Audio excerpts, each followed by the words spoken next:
Hey, it's Chronologically Gaming, the only channel that's perpetually retro because we're playing every video game in order of release. We're now playing the video games that were released at some point in 1981 in alphabetical order, so we come across games that don't get enough attention or not enough love, and they're probably not the best games. So let's now go back to 1981 and go where no gamer has gone before. We last played Breakout for the Acorn Atom. Still getting shivers from trying to get the Acorn Atom to work. But don't worry, UK, we'll have lots more systems and consoles for you to check out. Let's move to our next game. This is Bug Attack for the Apple II. Let's see what the Bug Attack is all about by checking out the artwork first. There we go, Bug Attack. Pretty good artwork, actually, for an Apple II game. Most of the time we get some homebrew, drawn yourself artwork, so it looks good there. And back of the box, the bugs are on the loose and they're hungry. You must defend your 3 gardens, cactus, clover, and flowers against the attacking bugs, ants, millipedes, and medflies. Defend your garden against the bugs, plug them, plant them. Can you survive? This is by Cavalier Computer. And right off the bat, I'm thinking, what game is this going to copy? Because a lot of the times we see arcade clones on the computer. So if it's a bug game, a bug attack, oh, okay, it might be a fixed shooter, maybe Space Invaders-like. All right, let's pop it and play. This is Bug Attack, released at some point in 1981 for your Apple II. Am I going to have to fast forward? Let's find out. I always try to give the classic, oh, hello, it's there. Wow, that is a very, oh my gosh, there's even physics on the little particles. The sound effects are, ear-piercing, but that's typical for Apple II, but the graphics, that's crazy. And look, there's no keyboard. I can just push the button on the Apple joystick. Whoa, and I'm in. Yes, I didn't have to use the keyboard at all. And it's Centipede, I'm guessing? Yes, so every time you destroy the bugs, they turn into cactus. And the bugs are dropping knives down at me. Oh, that's awesome. Okay, now we're officially Centipede. Got it. So it's using the Atari joystick controller, which is awesome. That it began with the joystick controller without keyboards, pretty impressive. So Bug Attack is a very competent, look at the size of the sprites on the screen, Centipede clone. I'm always very impressed. Since I've done the channel, I'm amazed at how many good games they made on the computer that weren't on console, because I guess it was under the radar for other companies to just make these games without getting the lawsuits involved. Because this is pretty close to Centipede. I mean, this is actually, it doesn't move as smooth as Centipede. Now we're getting some more sprite on the screen that's slowing it down a little bit, but it's larger than, like, the sprites are larger, as colorful as well, I wouldn't say as colorful as the arcade, but it's still an amazing attempt for Apple II game. And granted, we're actually playing on the Apple IIe. The emulator that I'm playing on is an Apple IIe Advanced, so it's even more advanced than the Apple IIe Advanced. So it's supposed to give you about the same amount of RAM that you would have in 1981, but even still, it's amazing. This plays really well. Joystick-wise, it feels like I'm playing an arcade game on my computer. And from all the other shooters we've seen, Galaxian, Space Invaders, and so forth, this is the first time we played a Centipede game that we could play at home. And yeah, it works great. Sound effects, that's pretty good. That's like Golden Age arcade game sound effects right there.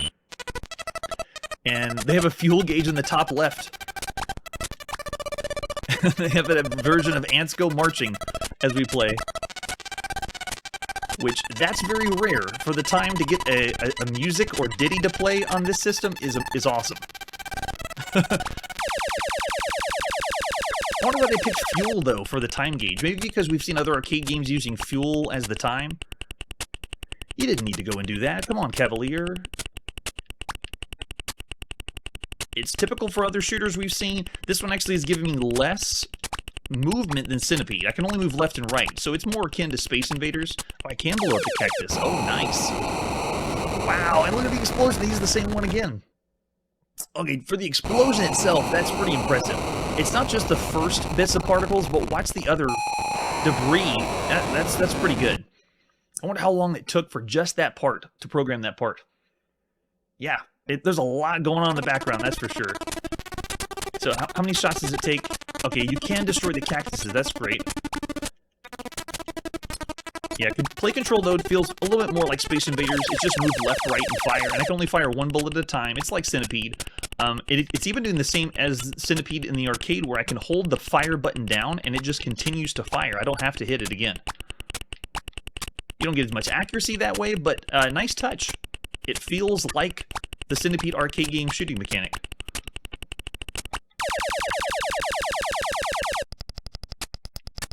That's great. There's only one thing that's not going for this game compared to the other arcade games we've seen so far in 81, and that's there's not a drive to see more or see what's next, because there's not a different game mode or another screen. What you see is what you get, but it's pretty much Centipede, because that's what Centipede did. Same idea.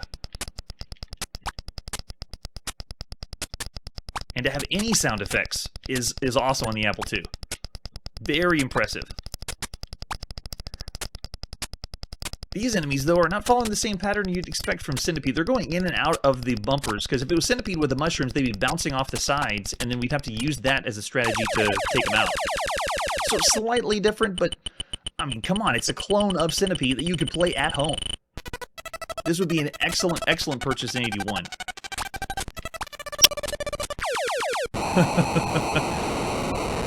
Wow. And for explosion-wise, I was giving it to Atari for having their explosions, the sound effects the best, but that's pretty good. That's very impressive. Wow. Oh, there we go. We're already getting ratings from the chat. Love it. Send them my way. Yeah, so if you think of all the other games we played for the time, that's good for Bug Hunt. Oh, sorry, Bug Attack. So for Bug Attack, yeah, I'm with the first person in chat, S. Tiskey. 4 stars, considering everything else we played and what you could play at the time. We gave Centipede in the arcade 5 because of how iconic it is. And, well, you could say it's a little derivative with the other play control with shooters. This one is excellent. Definitely above average. Yeah, I'm going to go 4 stars as well for Bug Attack. Excellent start for the evening. Let's see where we're headed next after Bug Attack. All right, we're next going to the Atari home computer, and this is a Bumper Pool. Not familiar with this one. Let's take a look at the box and see Bumper Pool. Oh, it's another one by APX. So it could be hit or miss. It looks like a 2-player computer version of the Pool Hall game. Okay, so Bumper Pool, like billiards. Interesting. Any other artwork for Bumper Pool? There's our 5 1/4 floppy disk. This is by Steve Smith. Way to go, Steve. Nice. So, looks like pretty simple top-down view of the pool table. All right, let's pop it in and see. It's Bumper Pool, released at some point in 1981 by APX. So this one is on cassette, and so we're going to have to use a little bit of commands to load this one up, and we are definitely speeding it up. Don't adjust your sets. That's just the cassette loading. There you go. Welcome to the Bumper Pool Tournament. The background music sounds like what you'd have in a generic computer room in 1981 of people typing it away. 2 players using joystick. Oh, 2 players. Okay, I'll plug a second controller in just in case. Stick 1's using balls 1 through 5, and 2 uses balls 6 through 10. Please wait. Oh, we're waiting while I create the balls. So this is the computer thinking. This is exactly what people thought computers were thinking, what it would sound like in 1981. Let's see if we can speed it up a little bit. There we go. All right, so we got the left ball and right ball. Interesting. Direction, distance. Is joystick work? So, oh, wait, it is. Okay, yeah, so joystick is working correctly. So I have the left joystick in. It's asking for left ball, and then it says which direction. Wait, what's the left ball, though? Is it saying 1, 2, 3, 4? So I have 1, 2, 3, 4, and 5 being controlled on the far side over here. So it's saying what direction do I want them to go? Oh, bizarre. So I have an Atari joystick plugged in, and it's giving me a direction. So I want to which direction I want to go, and I'm just moving the joystick up or down to say where I want it to go. Oh no, just up. Very strange. They use the Atari joystick for that. And so I'm just pushing up to say which one I want. Then I push the button, how far do I want it to go, I guess, for distance. Let's do 4, and then it worked. So I went that direction, and it said, oh, okay, so which number for the left ball?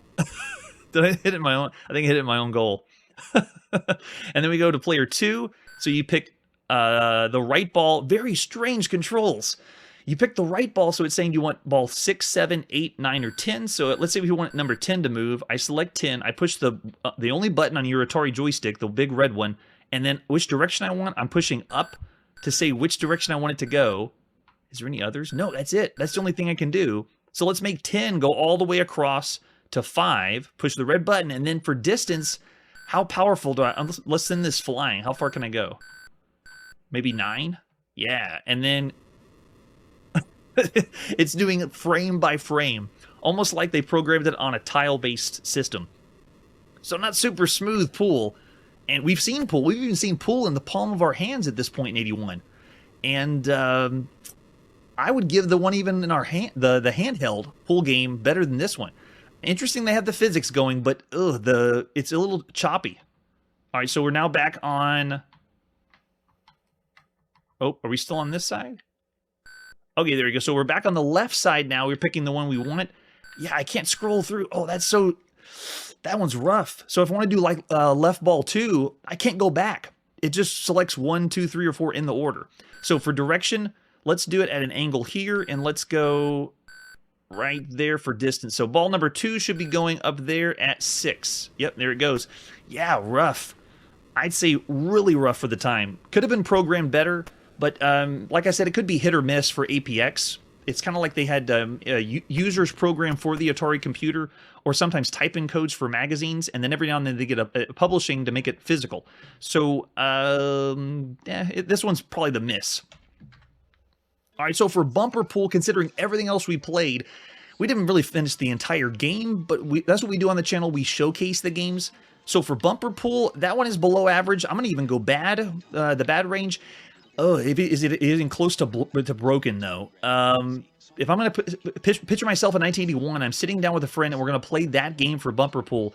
The rate of the ball moving is so slow that I wouldn't even go... I'll go 1.5. I'll still say bad. I'm not going to say broken, but 1.5 stars for bumper pool. We've seen better pool games, and this one could have been much better for a 2-player game. All right, so with that, kind of a sad release for the Atari home computer. Let's see what's next after that. All right, we're now going to the home console, the Bally Arcade, and this is Candyman. The Candyman can. Can this game? We'll see what happens. All right, so this one is the Candyman for your, oh, it looks like by LM Software. Totally different box than we saw for the rest of Bally releases. Candyman is enchanted. There's 2 Jokers and 4 Gremlins with names, it looks like, who play tricks on the Candyman. Or maybe it's like that horror movie, Candyman. And this is a horror game. The factory's a mess since the 2 Jokers scattered lifesavers all over the floor. Candyman has to eat them up. Oh, so you're literally a Candyman eating the candy. Be careful, the Jokers will get their buddies, the Gremlins, to help them. And you got to keep the lifesavers. Very interesting. And by the front of the box, it looks like it's not endorsed by Bally, like someone made it themselves. Oh, there's an example, a reproduction of the cartridge for Candyman. L&M Software. Not familiar with that one. Oh, there you go. There's also a cassette version, too. Very good. All right, let's pop it into our Bally Arcade, Astrocade and see what's up. Released at some point in 1981, here's the Candyman can. Please play the song. No, they did not. Oh, and it booted right into it. So, Bally Astrocade, I'm not going to start playing yet. I'll just die. There we go. Sorry, Candyman. Bally Astrocade has 3 games built in, and usually we get a prompt where it tells us what game we're going to play, and then we select this one from that. So, Candyman's different. I wonder if it's not officially licensed, like it's an unlicensed game. All right, so we're just going to take over. Looks like I'm at the top. Yes, and I'm picking up the lifesaver candies. Moving around the grid, so it's a top-down maze game, I guess? But I'm essentially just doing a full-on grid, kind of like Targ. There's no official maze to it. It's more just a grid that we're following. And you can't touch the enemies. On the front of the box, it was explaining the enemies' names, but I couldn't make it out.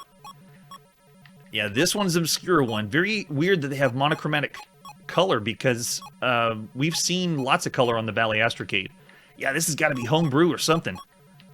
Candyman, L&M Software, what were they trying to do? Because it's not Pac-Man. It's not remotely close to Pac-Man. Hey, at least they wouldn't get sued for, like Casey Munchkin did. But I'm pretty sure Candyman did not catch on. This may have been another one of those games we saw in the bargain bins after the crash in North America, if people were looking for Astrocade versions. So it does play quick, but you can see that as I move around, I'm in the top left corner, by the way. The enemies are the creepy-looking guys in the bottom right, just moving around randomly. But you're essentially just picking up all the lifesavers or candy. You're just eating candy. That's why you're the candy man. I was kind of hoping there was a twist and we get a horror game or something involved, but no. And that's it. Yep, you just keep going, racking the score up, level by level. Oh, we have a new enemy type now. The Flathead, or whatever he was called in the box. Looks like he's not coming for us now. But yeah, you get touched, and then you're done. Oh, wow, now we're moving extremely fast. I don't know what's happening. Now I can't pick up the... lifesavers, but I'm... Wow, it's weird. Maybe we're in a bonus round or something. Okay, now we're back in the main game mode. I can pick up the candy. I'm eating it all around. Yeah, so for the time, this one's rough. We've seen better looking Bally Astrocade games and better playing ones. What's happening over on the right side? I don't know what's going on in that cage on the right side, too. If only we had a manual for Candyman, but we don't. So Candyman for the Bally Astrocade, after every other release and every other thing we could see for consoles, this one I would say is still playable, but it's at the top end of bad, considering the other games we played for the system. Plus the presentation isn't very good, like box-wise. So I'm going to give it probably around the 2... Yeah, I'm going to do 2 stars for Candyman. We've seen better on consoles, and this is a one-player game. Bally Astrocade could play 4 people. This was only a one-player game, and there was no other options, too. So we'll do 2 stars for Candyman. I had such high hopes. Who can who can make a rainbow? Not this game. Not this Candyman. All right, let's move on to our next game. After Candyman, we have Cannon Duel. So we're back on the Atari home computer. Oh, it's probably another Atari simulator is my guess, or Atari artillery simulator. Looks like we have no artwork for this one. Let's pop it in and play. This is Cannon Duel for the Atari home computer, released at some point in 1981. Great feedback from the last one I saw in the chat. All right, here we go. Enter the name of the player on the left. So, last person in chat was L. Curtis B. And on the right is Ivan. We're usually using people in the chat because, hey, if you're here for the live show, then you get to be in the in the show. All right, select your angle for the left one. So it's Ivan's turn for the right one. Select your angle. Now I'm going to try the joystick. Looks like joystick is not... Oh, it is. Nice. Okay, so it's letting the second player go first. So all I'm doing is select angle. Let's try 45. And then velocity, let's try... Yeah, so it's an artillery game. You're picking angle and velocity. Let's try 20. And there it is, first shot. So on the right, you can see it missed. And so now we use that information to decide how far we want to hit. This one isn't saying anything like wind. Usually we see that one. So now I'm putting the first player controller in my hand, and I'm now deciding what angle I want to do on this side. Let's go higher up. Let's go 50, and let's go... Nice with the sound effects. And let's go velocity 40. Oh my gosh, so close. So that was 54. And so what you do whenever you play this with 2 people, it's kind of a hot seat game. You bounce back and forth, but you try your shot over different times depending on how close it is. Okay, so we're going back to on the right side. Ivan's up, and then we select the angle. So does it remember? Yeah, I think we were 46. So let's do the same angle. Yes, it does. Okay, so let's move it up to 40. Oh, close. So we overshot it, and I think it's remembering it for each one, so that's pretty cool. But it's another artillery simulator. A very simple strategy-based game, but lots of fun. All right, so let's go back on the left side. Select your angle. We were 50 last time. We'll say 50, and this time let's bump it just a nut, just a little bit. Should be 40. Let's try 44. Got it. So L. Curtis B blew up Ivan. Who knew? Oh, and they got different modes here. One thing it doesn't have that we saw with another artillery game was the destructible environment, so it wasn't blowing anything up. It just left a small pixel on the screen, and that's it for this one. All right, so this one, oh, wow, we got to way up high. Let's go 68, and let's go Over the top. Here we go. Oh, still not enough. So, I guess it is just destroying the environment one pixel at a time. There's a tiny pixel that was gone, so maybe it is if you play it long enough. So let's go again. Now we're on the other controller. But you get the idea. We're going to see a lot of games like this. The Artillery Simulator. It is an excellent game. Simple idea. A great concept. And it's going to just get progressively more and more complicated. All right, that was Cannon Duel. Really fun game for the time. And like we've seen from the other ones, it's still pretty standard. Simple idea. Good execution. I'm going to go with 2.5 stars. So around the average range still. So just slightly below, it's average. 2.5 stars for Cannon Duel. All right, so after that, let's see where we're going next. After Cannon Duel, we have Captivity, also for the Atari home computer. What is Captivity? Let's take a look at the artwork for Captivity. We have by Atari. Interesting. Program. Oh, it's by PDI, Program Design Incorporated. The Olympics in the year 2000. Feature a new event, the first designed to test the athlete's mind. A robot's placed deep inside a maze and relay visual information to a computer in front of the athlete with the aid of a 3D view on the screen in front of him or her. The athlete must guide the robot through the maze as fast as possible. If the athlete chooses, he or she can consult a map and the robot's compass, but that will cost points and time. The event is called Captivity. So it's a future sports game, future athletics game, I guess. That's right, in the year 2000, because it's 1981. The game features machine language, all right, 5-color, high-resolution graphics, sound effects, infinite variety of mazes, as with most maze games. Pretty cool. And there we go. This is an ad we have for it. Captivity. Guide a robot through and out of a maze as quickly as possible with only the aid of the robot's 3D view. So a 3D viewpoint of a game, which we've seen one on the ZX81 and then another one for the home computer. I'm trying to think of anything on console, though. I don't think we've seen a first-person... Well, we've seen flight games and Battlezone games, but like walking around a maze, I don't think we've seen as many on the console space. So there's an example of a screenshot. I'm intrigued. All right, let's pop it in and see what Captivity is all about. Released at some point in 1981, this is Captivity by Craig Pratchett. Way to go, Craig. All right, does it load? Come on, Captivity. I believe in you. Yes, we got it. There's the 3D view. Oh, very cool. Nice. Okay, so it built wall by wall as it came up. Let's just try game 1. I don't think we had a manual for this one. So let's push start on joystick 1. Does it begin the game?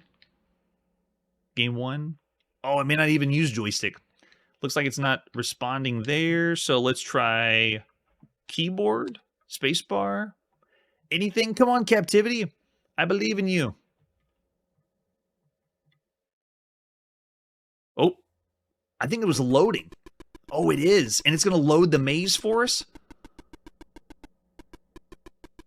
Remember a time before there existed a Commodore 64. Imagine a time before Microsoft Windows.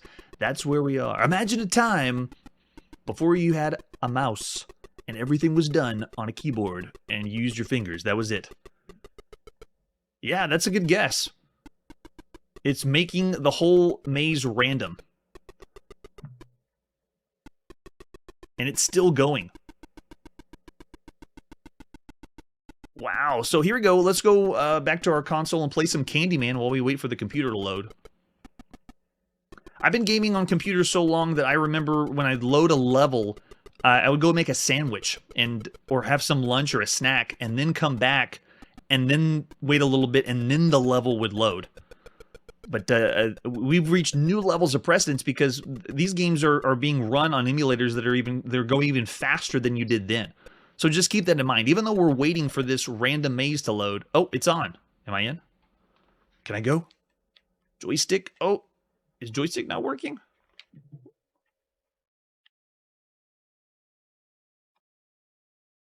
Oh, we waited that long, but it doesn't have joystick support, which is too bad because if you see in the bottom left, we're using the same joystick that's on the Atari home console. Oh, so no Atari joystick control. All right, so let's go to the maze. Can I go south? North? Or wait, or maybe it's still loading. Let's speed it up and see. It was. Okay, I got it. Let's see if we can move now. Okay, it was. So it wasn't that the joystick wasn't responding. It was because it was still loading. So we hit a fast forward, and now we're in the 3D maze. So here we go. Let's go. Using the joystick. Yes. Oh, wow, though. It's slow. This is me moving the joystick forward.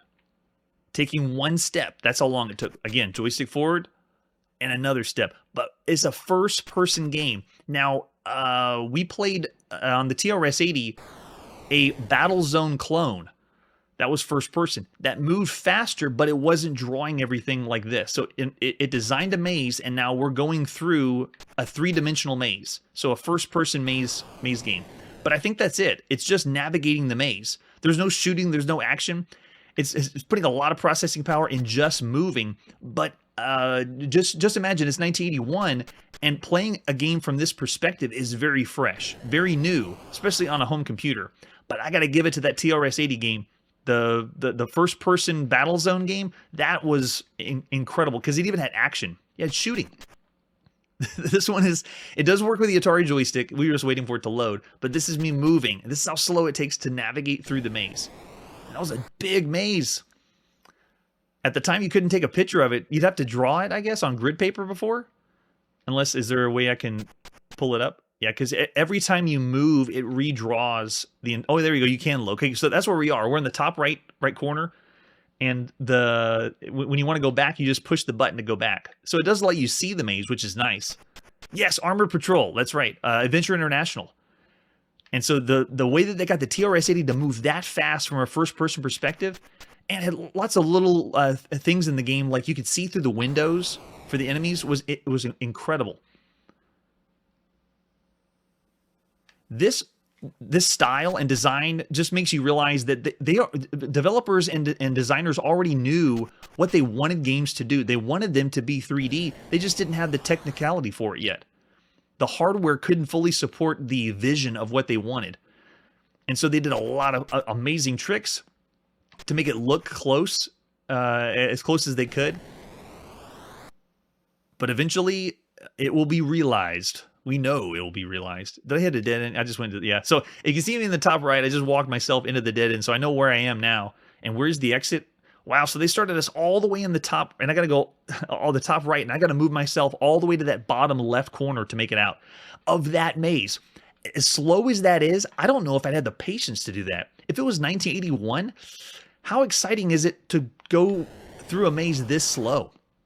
And bear in mind, we're playing this on faster software than you would have had in 81. So the movement and loading and the screen wipe is even... Oh, what's happening? The screen went darker. Now it's... Is that a time limit? Oh, is there an enemy that's chasing us? I don't see anything on the map. Now they're playing this creepy music. That's kind of interesting. That's right. Honey, put a cup of coffee on. I'll be here all night, waiting for this game to load. Now, there is a game that we're going to see called 3D Monster Maze, and that one's kind of cool because you're being chased by something. But now I really hope that there is something chasing me. They have the music kicking in, the darkness went across, but man, it's way too slow. All right, so if this was released a few years later, I would have considered this broken. We're talking like late 80s. Since this is early 80s, I'm not going to give this a broken range. It is still bad. It is just strictly a maze game, and it's cool for the perspective, but how long could I don't think I could last that long with a one-player maze game. So I'm going to say, I'll give him some credit just because it's cool to have a first-person perspective, but I'll do 2 stars. So still bad, but the best of the bad. So another kind of a bad showing for the Atari this evening, and let's continue forward after Captivity and see what is next. What do we got next? All right, we're going to another home computer. This is the VIC-20. Yeah, thanks for the agreement in chat. All right, we're now going to play Car Chase for the VIC-20. Let's take a look at the box. Oh man, we don't have much artwork for this. Very hard to come by, I guess. There's Car Chase on cassette. It reminds you of pulling it off the shelf retail store in cassette, the cassette case. There it is, cassette. The VIC-20 Car Chase. Yes, and it's another head-on clone for the VIC-20. So we have the gameplay there. Let's pop it in and play some Car Chase, released at some point in 1981 by Commodore or Commodore Business Machines. It's a Dodge 'em clone by Andy Finkel. Way to go, Andy. Uh-oh, no. Undefined statement error in 19. That's not good. Let's try it again. Is Car Chase going to run? We are having such a good evening. Usually these computers, we don't know if they're going to run or not. And we had... Oh, it did it again. All right, let's try a few finagling just to see... Can we switch it out? So we got different versions we can try. Let's try it on the North American release and see if that one still crashes. Instead of PAL regions. Come on, Car Chase, I believe in you.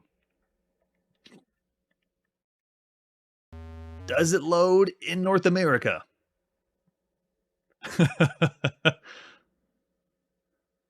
It still does not. No. All right, so Car Chase is a bust. We do have a gameplay screenshot, so you can see on the left side what it would be like to play. It's a head-on clone, or a Dodge 'em clone if you're an Atari fan. So let's do, just based on the gameplay, we're still going to rate it low from everything else we've seen. If we can get the game to run, or someone knows a good copy of a cassette tape we can play, we'll re-rate it. But in the meantime, I'm going to still go with, that one is... actually pretty bad for the frame rate, so I'm going to stick with 2 stars for Car Chase. And if you got a good one, we'll re-rate it and play again. Sorry, Car Chase. Sorry, Andy. It's a good attempt, though. All right, let's move on and see what our next game is. Yeah, after that video clip, we don't get to play it.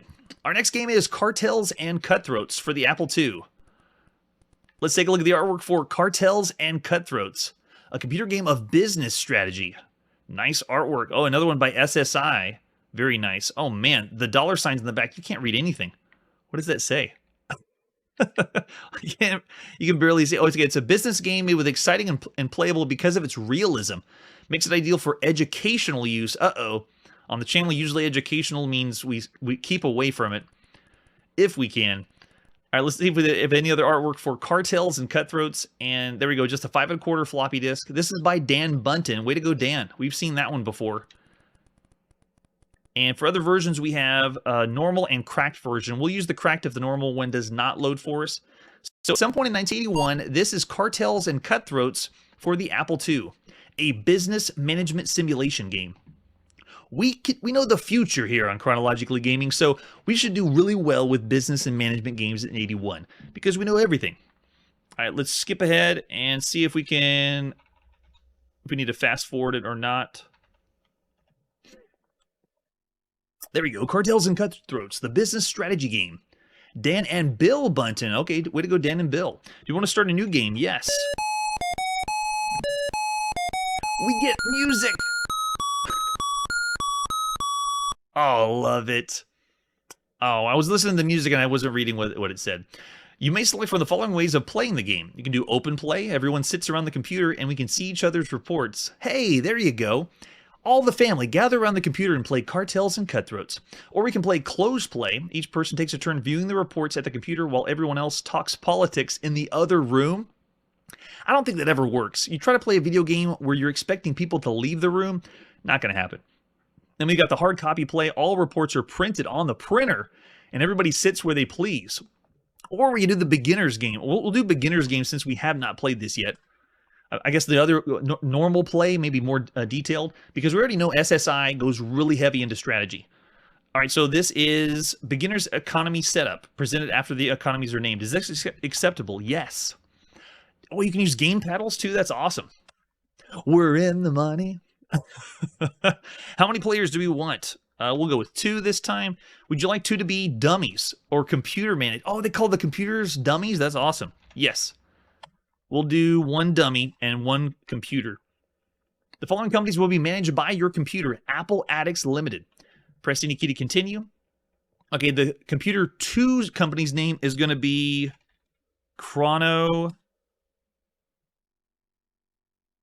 I'll do Limited. Chrono Limited. The short company name, CHR. The president's name, Jeff.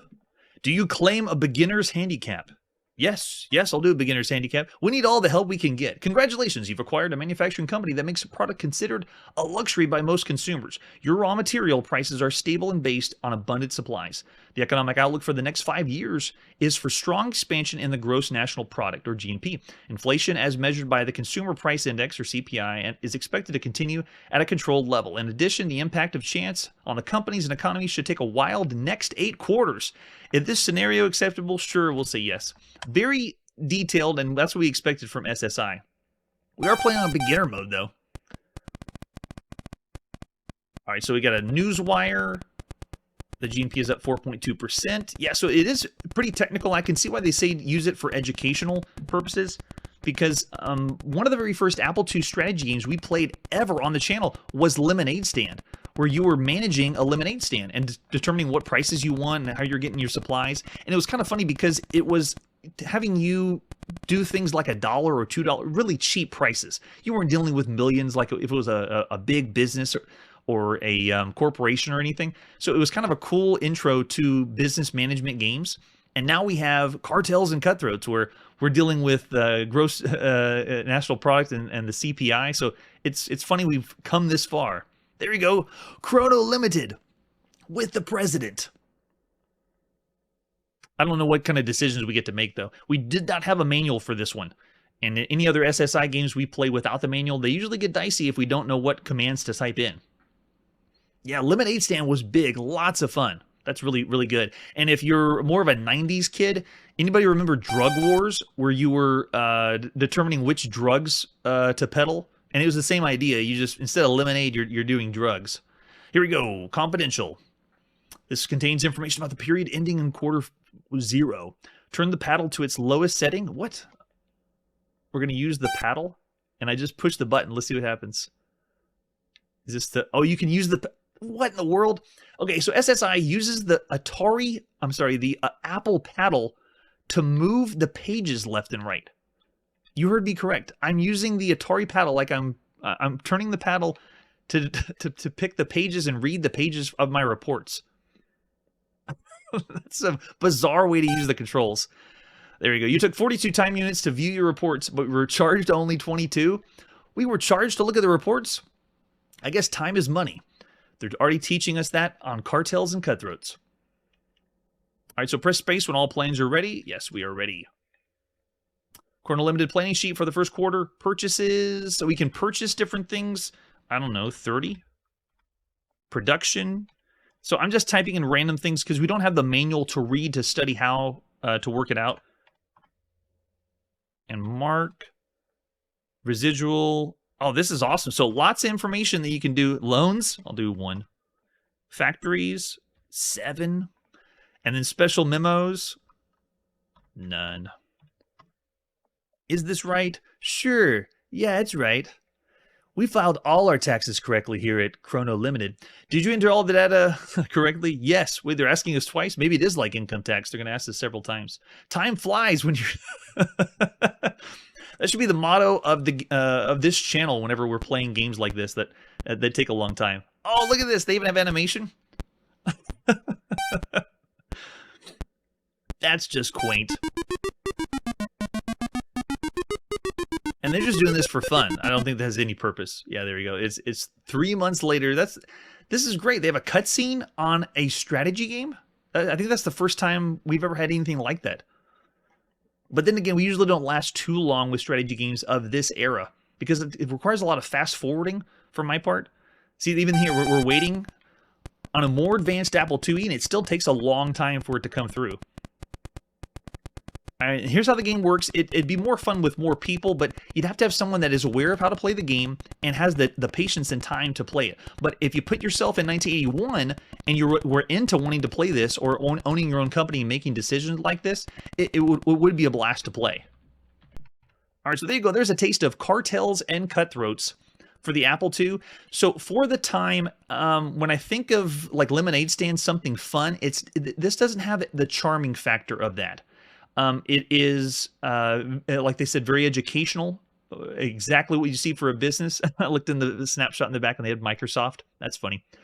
Oh, so let's do, for the time, it's still around average for what you'd expect for a strategy game, not really pushing too much. So we'll do 2.5 stars for Cartels and Cutthroats. We've seen better on SSI, and we are going to see even better from them in the future. Yeah, I'm with you. You have to be really into the market and wanting to play a business game. It's like today. You could say the same thing for that genre if you wanted to buy something on GOG, for example. All right, so let's move forward. After Cartels and Cutthroats, where are we going next, and what are we going to see next? We're still on the Apple II. All right. And this is Castles of Darkness. I'm intrigued. I want to see what Castles of Darkness is about. There you go. There's the box front. This is what I meant by kind of homebrew or draw-it-yourself artwork. For the home computer space, there wasn't a lot of marketing for these companies, and because it was kind of hit or miss. There's so many people that could program and make games for the home computer space that they didn't really have there wasn't big companies yet that were spending a lot of money for the box work. So if we flip the box over, there you go. Castles of Darkness by Michael Cashin. Way to go, Michael. All right, so this is Apple II, high resolution graphics, animation, sound effects, 200 world vocabulary. I wonder if it's adventure then. Your objective is to defeat Grimnacht, the evil wizard, and undo his curse of darkness, picking up treasures along the way. You can type help or hint, save. There's 85 scenes, 75 rooms, and 7 outdoors. You can type in score, health, inventory, and then this is a difficult adventure game. Oh, thanks. I think most of them were at the time. If you remember the online systems games, they were pretty much damn near impossible because you had to know exactly what to type sometimes. Although solvable through examining every nook and cranny, some of you might need additional help. An extensive clue sheet contains instructions is available by sending $2 and a stamped address envelope to the logical choice.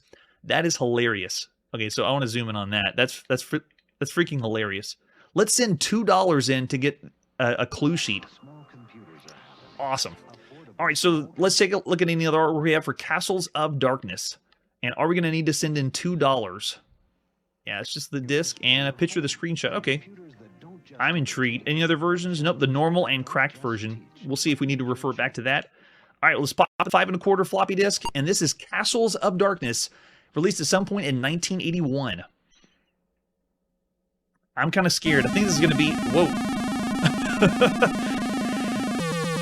I wonder if this is going to be like the other adventure games where we would need a clue sheet.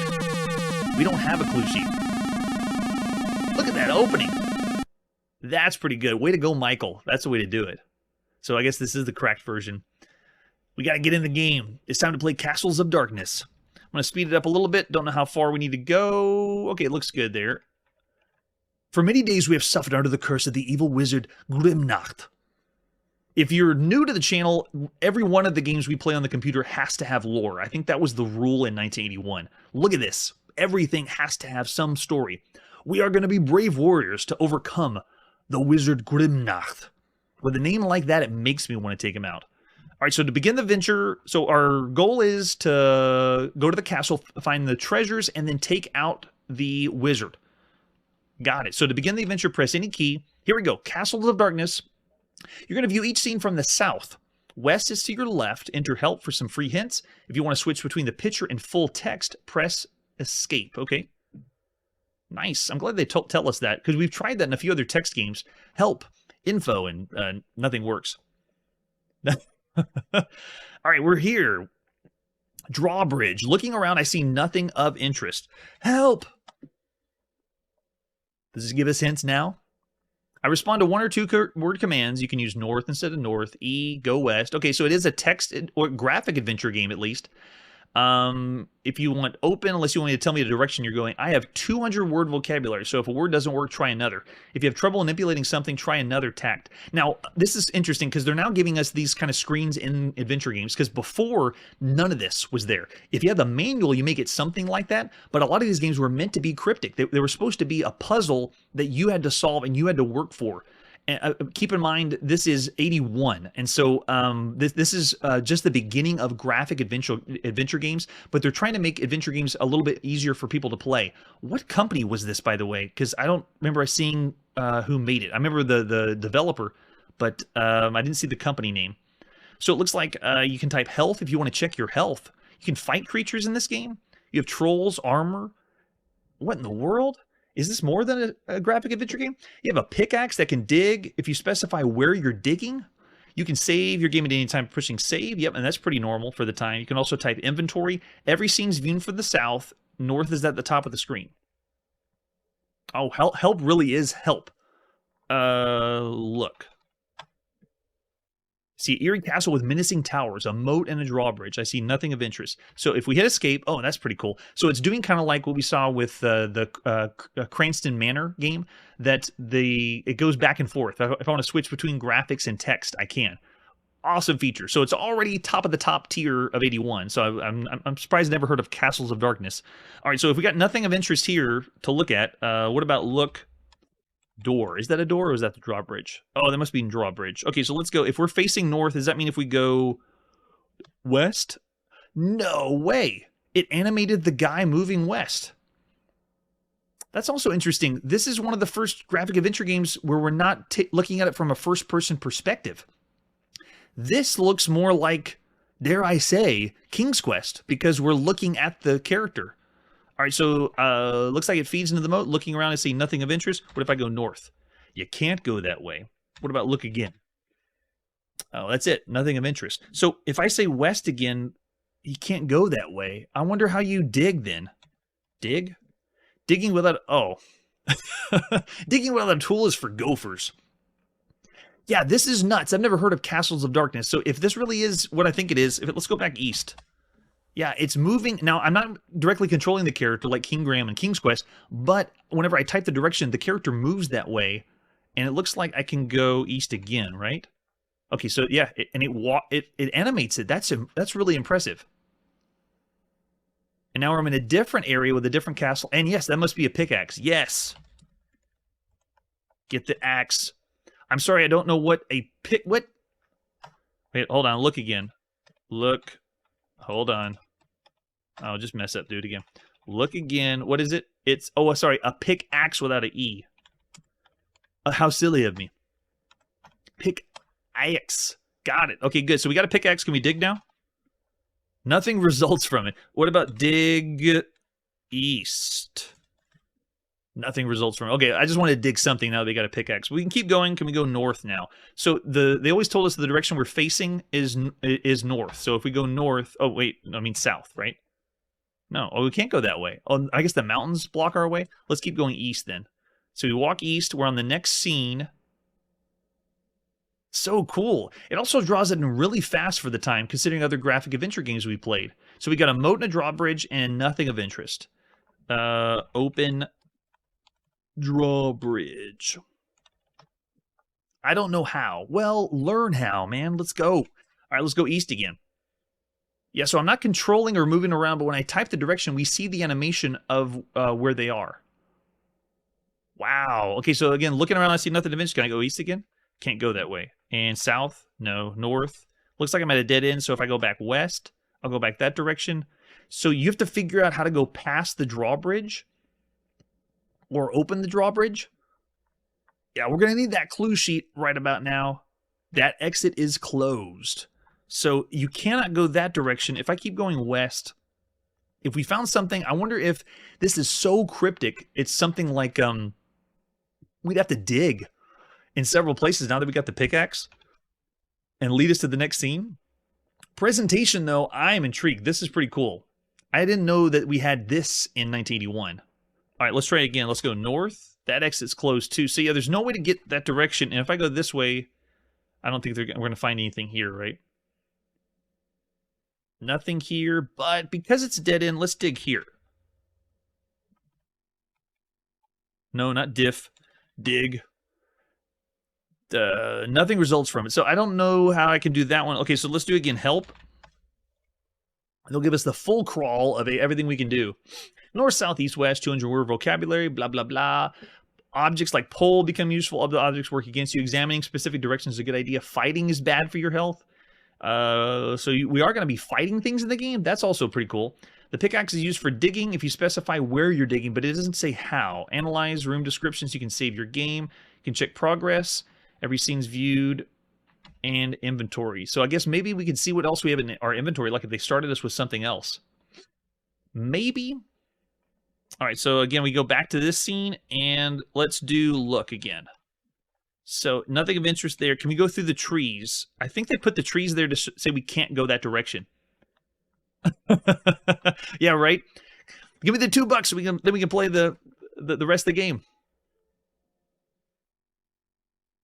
They did try to go for the really hardest. They even advertised at this time, this adventure game is way too hard to kind of draw people into play. And we're going to seeing the fruits of that. These are really difficult adventure games. So if you were into it, though, wanting to find the way to go, I want to go north. So if that exit's closed, you'd have to find out the way to get the drawbridge to open. But we didn't dig in every scene. I wonder if we should try using the pickaxe and dig in every scene. So here, we cannot go north because of the mountains, I think, right? Yeah, can't go that way. What about inventory? Do I have to type the whole thing? Yeah, so all we have is inventory and pickaxe, so we can't go south that way. So they're giving us really good graphic clues, like the trees, the mountains, places we can't go. But the presentation's still really, really good. It's just so damn hard. It's like you have to know exactly what. I really wonder if this is the kind of game that I literally have to do the pickaxe in places and then find something that gives me access to the drawbridge. Yes. Get in the developer's mind and then know exactly what they want you to type in. So if we go north again, yeah, exit's closed.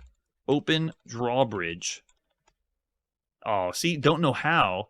Oh, see, now I'm trying to think abstractly, because do I use the pickaxe on the drawbridge? But it already has a lot of things working for it. The adventure game is giving us graphics that are animated. They are not first person, and it's drawing each screen very well. So can't go that way.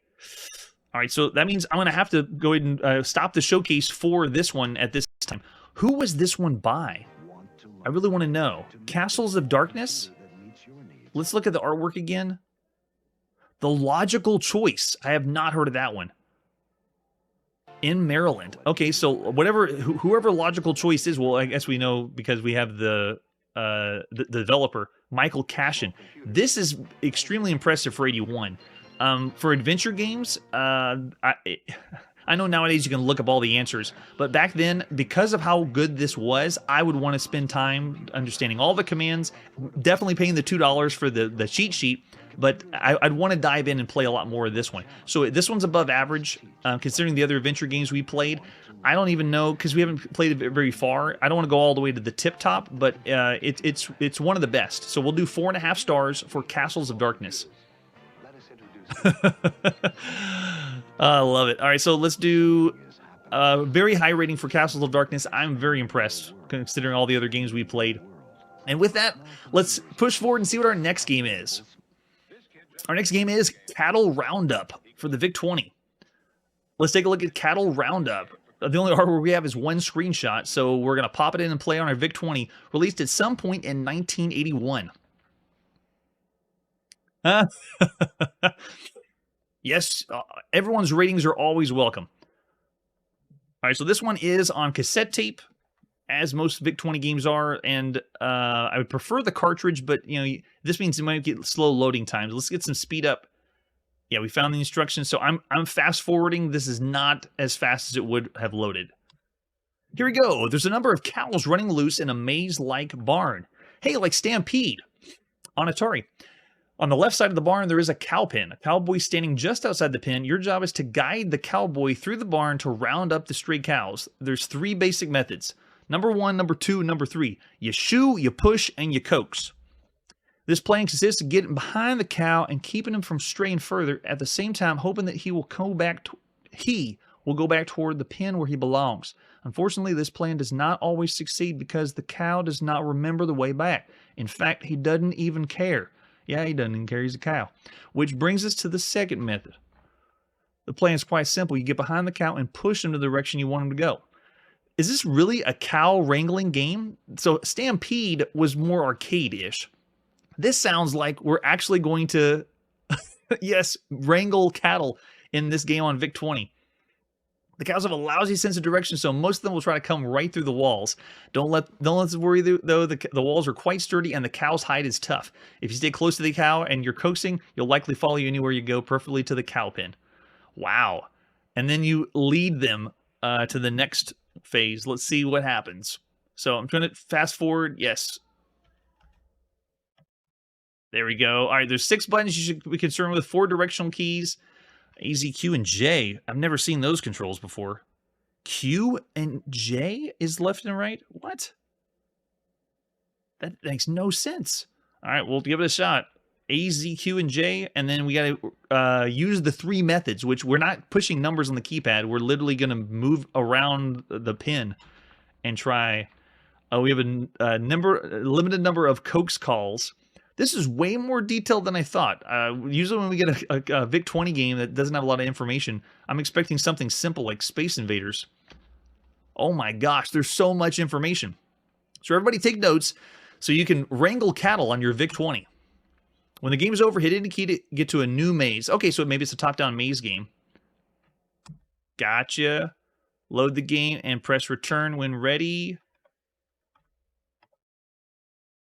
Wait, we haven't loaded the game. Oh, they only loaded the instructions because it's tape. The cassette tape. The game hasn't loaded yet.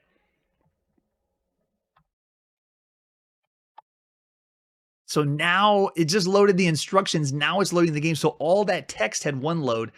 All right, so to help you understand this, we're going to see a lot of games in the United Kingdom and in Europe that do this, where they're going to have one section for loading. Here we go. Yep, loading cattle roundup. And then after it does the instructions, then it's going to load the game after that, sometimes by flipping the cassette over to the other side. Oh, man, and now it begins. The loading and the loading. We're still dealing with loading nowadays. What's up with that?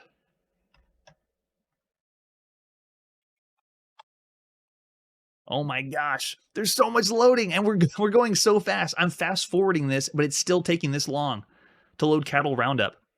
You had to have been a hardcore... I want to wrangle some cattle on a computer player to really be into waiting this long for the game. It's still going, and we're oh no! And then after that long, I probably messed up because I'm trying to fast forward. I really want to see what cattle roundup's like. Darn! So we had an error probably because I was trying to boost the speed so much in the game. Darn! So it crashed on us. Cattle roundup we don't get to check out. So sadly, another bad showing on the VIC-20. That's possibly because I was the one that crashed it. If there's anybody out there that really wants to see a cattle roundup, we'll give it a redemption. But until then, I'm going to give it 2 stars because it was just too much hassle. Lots of hassle for 81.